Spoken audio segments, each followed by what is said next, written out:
Countdown আৰম্ভ অহা ২৭ মাৰ্চত অনুষ্ঠিত হ'ব অসম বিধানসভা নিৰ্বাচনৰ প্ৰথম পৰ্যায়ৰ ভোটগ্ৰহণ আৰু এতিয়া জমি উঠিছে ৰাজ্যৰ ৰাজনীতি। নমস্কাৰ, স্বাগতম জনাইছো। আপুনি চাই আছে Mahasangram ২০২১ the battle for Assam. ষ্টুডিঅ'ত মই জয়ন্ত মাধৱ গোস্বামী। প্ৰথমে তেজপুৰৰ খবৰ। তেজপুৰত কংগ্ৰেছৰ বিশাল জনসভা, যি বিশাল জনসভাত অংশগ্ৰহণ কৰিছে কংগ্ৰেছ নেত্ৰী প্ৰিয়ংকা গান্ধীয়ে। মহাভৈৰৱ মন্দিৰত আশীষ ল'লে আজি প্ৰিয়ংকা গান্ধীয়ে। সভাত উপস্থিত থাকে কংগ্ৰেছৰ শীৰ্ষ নেতৃত্ব। জনসভাত বিপিএফ প্ৰধান হাগ্ৰামা মহিলাৰী অংশগ্ৰহণ কৰে। কা বিৰোধী গামোচা পৰিধান কৰি জনসভাত অংশগ্ৰহণ কৰে প্ৰিয়ংকা গান্ধীয়ে। আজি দ্বিতীয় দিনৰ কাৰ্যসূচী প্ৰিয়ংকা গান্ধীৰ। আজি দ্বিতীয় দিনৰ কাৰ্যসূচী অনুসৰি প্ৰথমে মহাভৈৰৱ মন্দিৰত আশীষ গ্ৰহণ কৰে প্ৰিয়ংকা গান্ধীয়ে আৰু তাৰ পিছত বিশাল জনসভাত সম্বোধন প্ৰিয়ংকা গান্ধীৰ। এয়া পোনপটীয়া সম্প্ৰচাৰ আগবঢ়াইছো আমি। মই আহ্বান জনাইছো।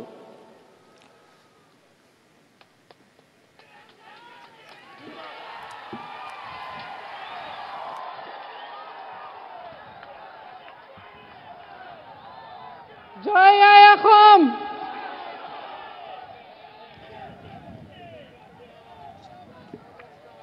कांग्रेस के महासचिव श्री जितेंद्र सिंह जी, पीसीसी के अध्यक्ष श्री रिपुन बोरा जी,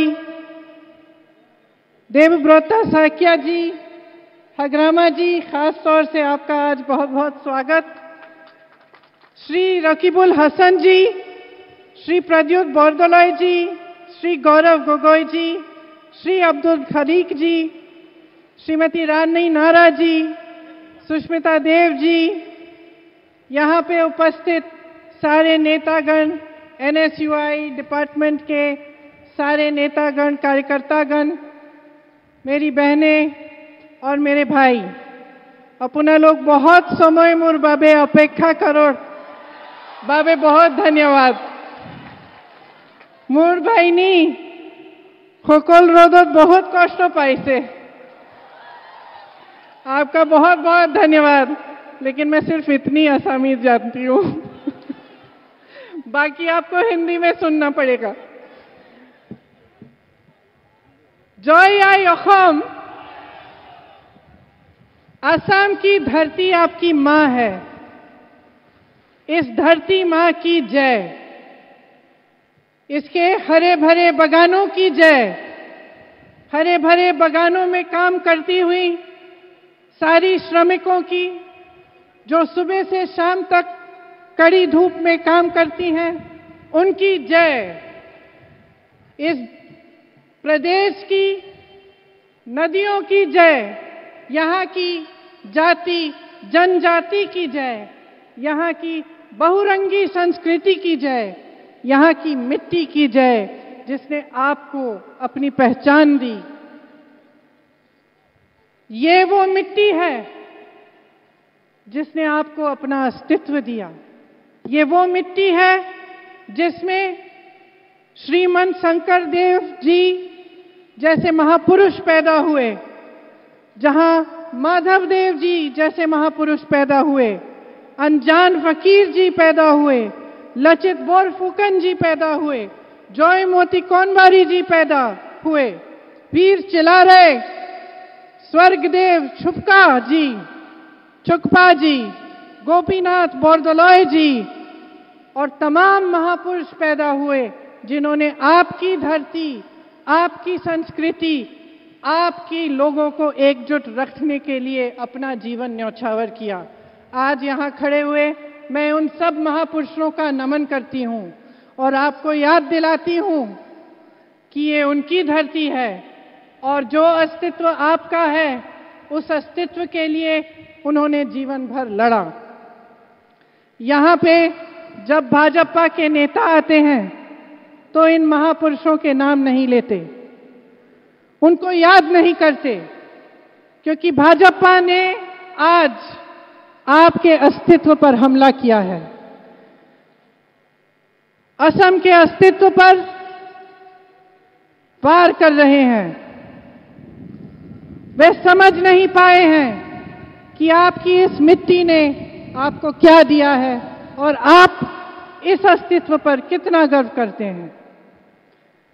उन्होंने चुनाव से पहले कहा था कि का को लागू नहीं किया जाएगा, लेकिन आपने देखा कि उन्होंने का को इम्प्लीमेंट किया, उसे लागू किया। आपको याद होगा बहुत सालों पहले जब मेरे पिताजी राजीव गांधी जी ने असम का अकॉर्ड बनवाया था, उस समय हग्रामा जी भी मौजूद थे, तो सबसे बड़ी बात क्या की थी? उन्होंने कहा था कि आप अपनी संस्कृति को बचाकर रखेंगे और आप पर केंद्र से कोई डिक्टेट नहीं करेगा। भाजपा ने इन 5 सालों में इसका विपरीत किया है। उनकी क्रोनोलॉजी मैं आपको बताती हूं। चुनाव से पहले आपको कहा कि जाति, माती, भेटी की रक्षा करेंगे, का को लागू नहीं करेंगे। उन्होंने कहा कि असम अकॉर्ड का क्लॉज 6 लागू होगा। फिर आपके वोट मिले उन्हें, आपने उन पर भरोसा किया। वोट मिलने के बाद, चुनाव जीतने के बाद संसद में उन्होंने कहा पास किया। जब आपके पास दोबारा आएंगे तो शायद कुछ और कहेंगे, बड़े बड़े वादे करेंगे।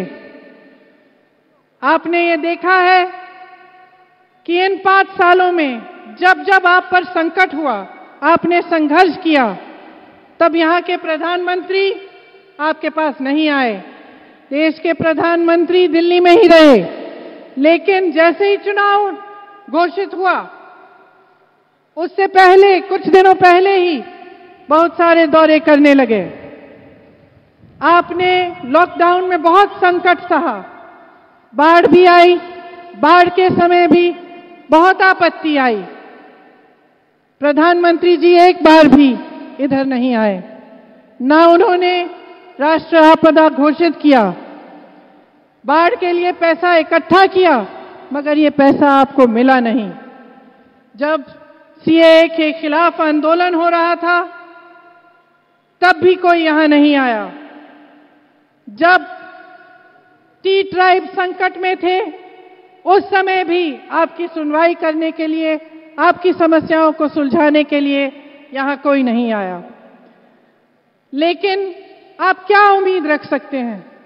वो प्रधानमंत्री जो अपने घर के 4-5 किलोमीटर दूर लाखों किसानों के आंदोलन के बावजूद अपने घर से निकल के उन किसानों से बात नहीं कर सकते, तो वो यहां आसाम की धरती पर आपसे बात करने क्यों आएंगे? उन्होंने कुछ दिनों पहले कहा कि असम की चाय पर हमला हो रहा है। एक 21 साल की लड़की ने ट्वीट किया। उस वजह से ये कहते हैं कि असम की चाय, असम टी पर हमला हो रहा है। लेकिन खुद 5 सालों से असम की आइडेंटिटी पर हमला कर रहे हैं। आरएसएस, भाजपा के नेता लगातार हमला करते रहते हैं। उसके बारे में प्रधानमंत्री चुप रहे। देश भर में घूमकर इन्होंने का की बात की, लेकिन आपकी धरती पर आकर का की बात करने की हिम्मत नहीं हुई।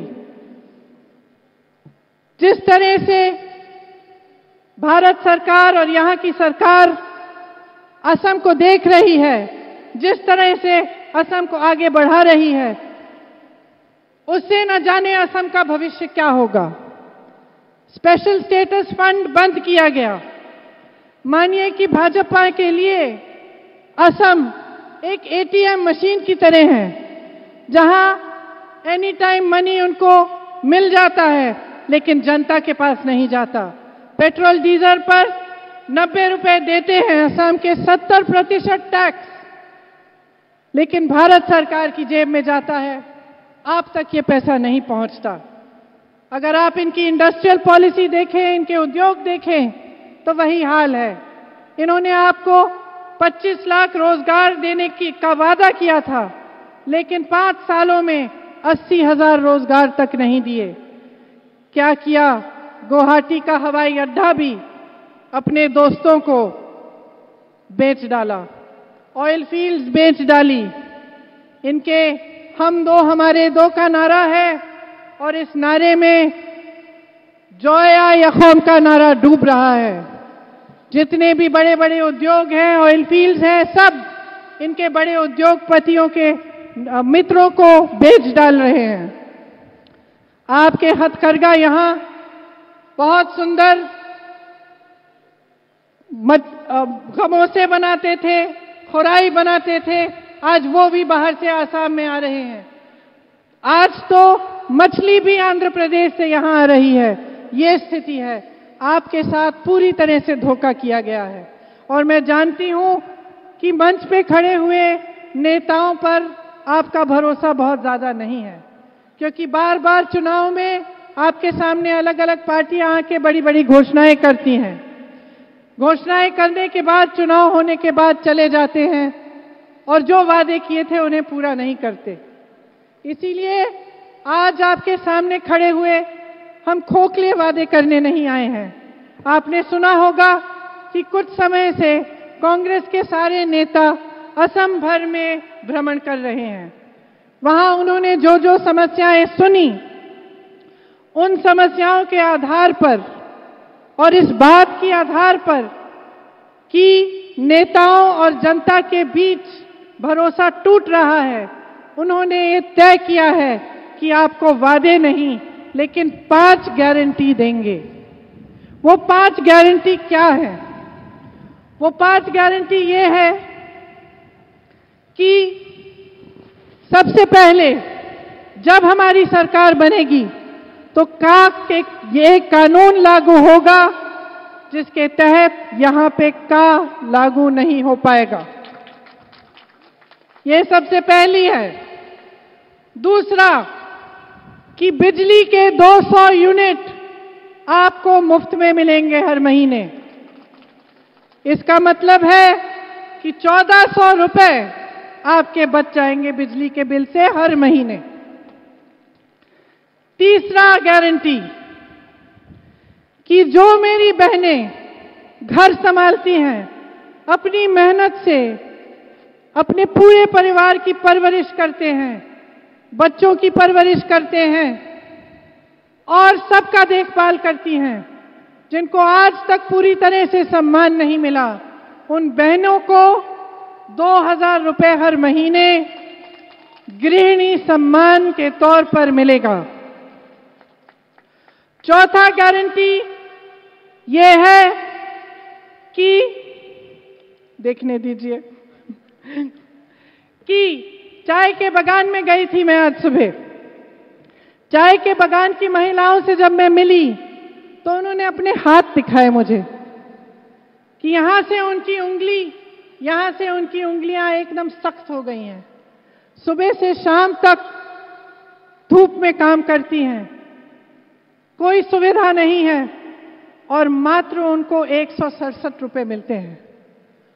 तो चौथी जो गारंटी है वो गारंटी खास उन महिलाओं के लिए है, उन श्रमिकों के लिए है जो चाय के बागान में काम करती हैं। और क्या गारंटी है ये? कि उनको 365 रुपए का वेतन मिलेगा। मुझे मालूम है कि आपको पहले भी इस तरह के वादे किए गए और मुझे मालूम है कि जिन्होंने कहा था कि 350 का वेतन मिलेगा, उन्होंने सिर्फ पिछले हफ्ते चुनाव से पहले 217 का वेतन आपको वादा किया है कि मिलेगा, लेकिन आज तक वो भी नहीं मिल रहा है। तो मैं जानती हूं कि आपकी उम्मीद कम है, लेकिन यहां खड़े हुए मैं कहना चाहती हूं कि जैसे ही हमारी सरकार आएगी, ये वादा नहीं, आपको गारंटी होगा कि आपका वेतन 365 रुपए आपको हर रोज मिलेगा।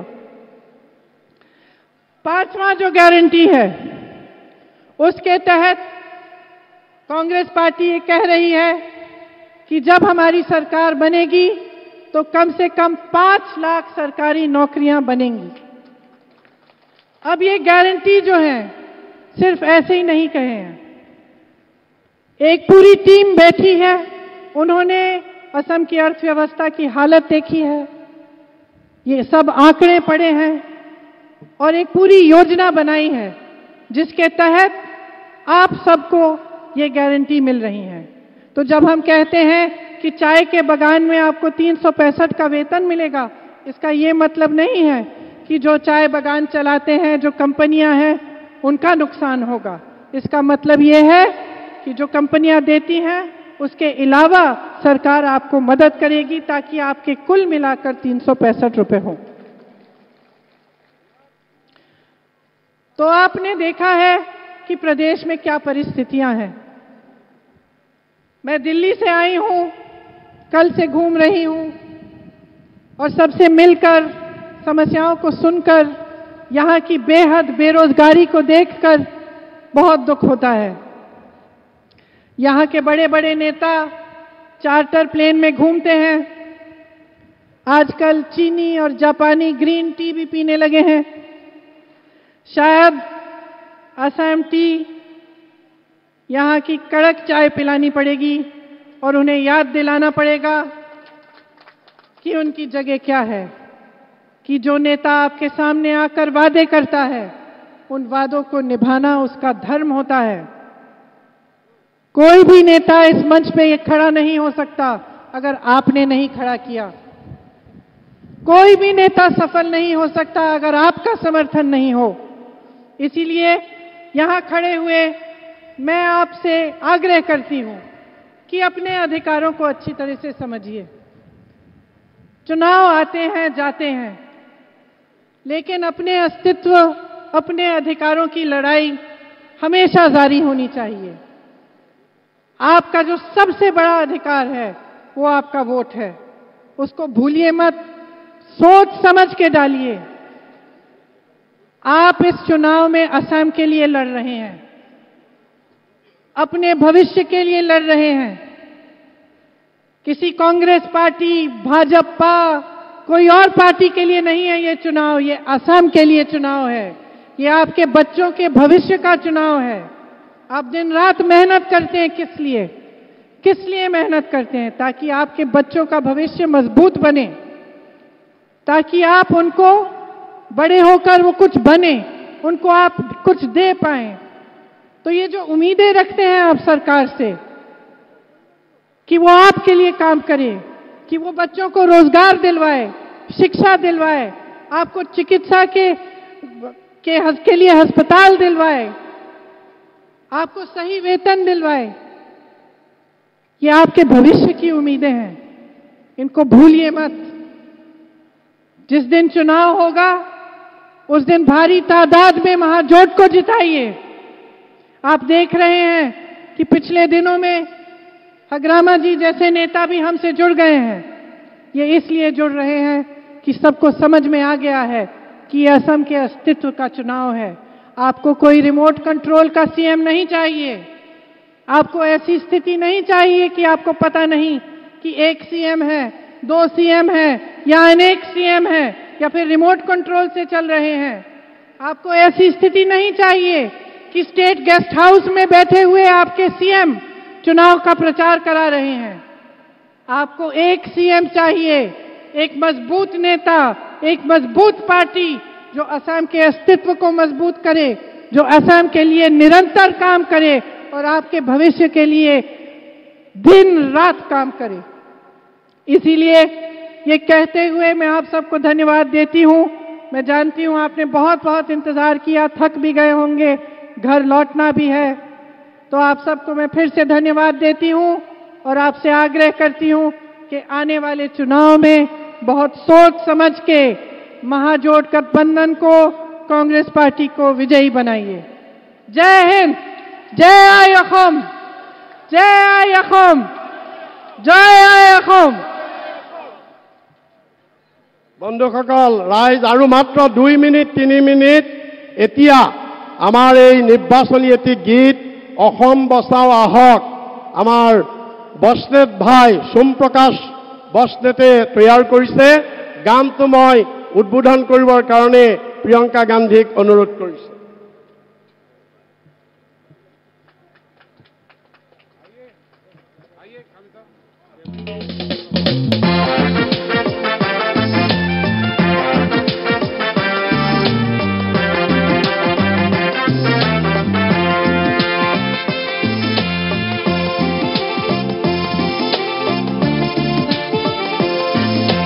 অসম বচাওঁ আহা অসম বচাওঁ অসম বচাওঁ আহা অসম বচাওঁ অসম বচাওঁ আহা অসম বচাওঁ অসম বচাওঁ আহা অসম বচাওঁ তুমি আমি সবে মিলি জাতি গোষ্ঠী একেলগে তুমি আমি সবে মিলি জাতি গোষ্ঠী একেলগে হিন্দু মুছলিম শিখ ইছাই ভেদা ভেদৰ কোনো ঠাই নাই হিন্দু মুছলিম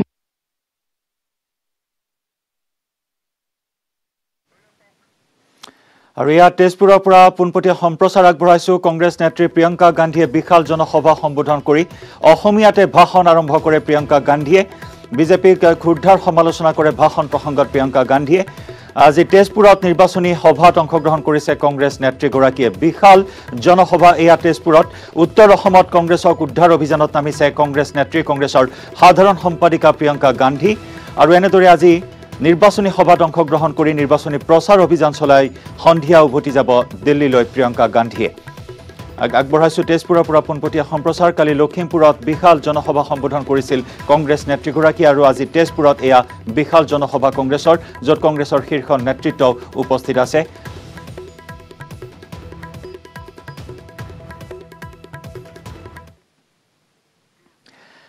আৰু বিশ্বনাথৰ চাহ বাগিচাৰ চামেলি ৰূপত অৱতীৰ্ণ হ'ল কংগ্ৰেছ নেত্ৰী প্ৰিয়ংকা গান্ধী মূৰত টুকুৰি লৈ প্ৰিয়ংকা গান্ধীয়ে বিশ্বনাথৰ চাহ বাগিচাত পৰিভ্ৰমণ কৰা পৰিলক্ষিত হ'ল লগত ইমানেই নহয় শ্ৰমিকৰ ঘৰত কেঁচুৱা নিচুকাই গিলাচত চাহৰ জুতিও ল'লে প্ৰিয়ংকা গান্ধীয়ে চাহ বাগানত মহিলা শ্ৰমিকৰ সৈতে ঝুমুৰ নৃত্য কৰিলে কংগ্ৰেছ নেত্ৰীগৰাকীয়ে মহাভৈৰৱ মন্দিৰৰ আশীষ লৈ তেজপুৰত জনসভা সম্বোধন কৰে ৰাষ্ট্ৰীয় নেত্ৰীগৰাকীয়ে মঙলবাৰে বিয়লি 3 বজাত দিল্লীলৈ উভতিব প্ৰিয়ংকা গান্ধীয়ে পুনৰ জনাইছো 3 বজাত বিয়লি উভতাৰ কথা আছিল যদিও কিছু পলমকৈ তেওঁ উভতিব এই মুহূৰ্তত তেওঁ সভাত অংশগ্ৰহণ কৰিছে তেজপুৰৰ বিশাল জনসভাত অংশগ্ৰহণ কৰিছে আৰু কিছু সময় পিছতে তেওঁ দিল্লীলৈ উভতিব কিন্তু তাৰ পূৰ্বে আমি দেখুৱাইছো আপোনালোকক এক ব্যতিক্ৰমী দৃশ্য শ্ৰমিকৰ লগত এনেদৰে চামেলি ৰূপত অৱতীৰ্ণ হ'ল প্ৰিয়ংকা গান্ধী এয়া বিশ্বনাথৰ চাহ বাগিচা মূৰত টুকুৰি লৈ এটিকলি দুটি পাত বুটলিলে প্ৰিয়ংকাই মহিলা চাহ শ্ৰমিকৰে মত বিনিময় কৰিলে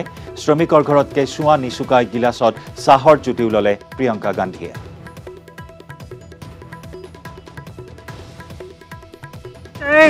चाय के बगान के जो मजदूर हैं उनसे मैंने बात की और इनसे भी बात की और दुखी होता है देख के क्योंकि देखिए ये काम पूरी निष्ठा से कर रहे हैं सुबह उठते हैं धूप में जाके बगान जाते हैं और अपना काम करते हैं घंटों के लिए बच्चों को घर पे छोड़ते हैं और ये भी एक कंपनी में काम करते हैं जो यहाँ रहते हैं इनके भी छोटे छोटे बच्चे हैं तो दुख तो यही है क्योंकि ये सब कह रहे हैं कि देखिए महंगाई बढ़ती चली जा रही है हमारी कमाई नहीं बढ़ रही है हमारी कमाई वहीं की वहीं है हम चाहे कितना भी करें हम अपने बच्चों को पढ़ा नहीं सकते अगर एक दिन हम काम पे नहीं आए तो हमें मतलब एक दिन भूखा रहना पड़ता है तो ये स्थिति है ये हाल है और मैं तो यही कह सकती हूँ कि कांग्रेस पार्टी ने जो कहा है कि पूरी कोशिश करेंगे और उन्होंने कहा है कि 365 की जो दिहाड़ी है वो मिलेगी वो उस पर हमें कायम रहना पड़ेगा और एक वादे की तरह नहीं उसको एक तरह से गारंटी करना पड़ेगा क्योंकि जो स्थिति है वो ठीक नहीं है और सुनवाई भी नहीं है मुझे बताया कि शुरू में पैसे मिलते थे अकाउंट पे शुरू में एक आध गैस सिलेंडर मिल गया अब वही गैस सिलेंडर अंदर यहाँ पे भी यहीं इनकी रसोई में भी खाली पड़ा है 800-900 रुपए किसके पास है कि गैस सिलेंडर भरवाए तो मतलब उम्मीदें थी उम्मीदों को नकारा गया है बड़े बड़े वादे किए गए हैं वादों पर अमल नहीं हुए हैं और स्थिति ये है कि देश में गरीबी बढ़ रही है जो सरकार के जो बड़े बड़े उद्योगपति मित्र उनको सब कुछ मिल रहा है एयरपोर्ट खरीद रहे हैं आपका गुवाहाटी एयरपोर्ट भी खरीद लिया है तो बड़ी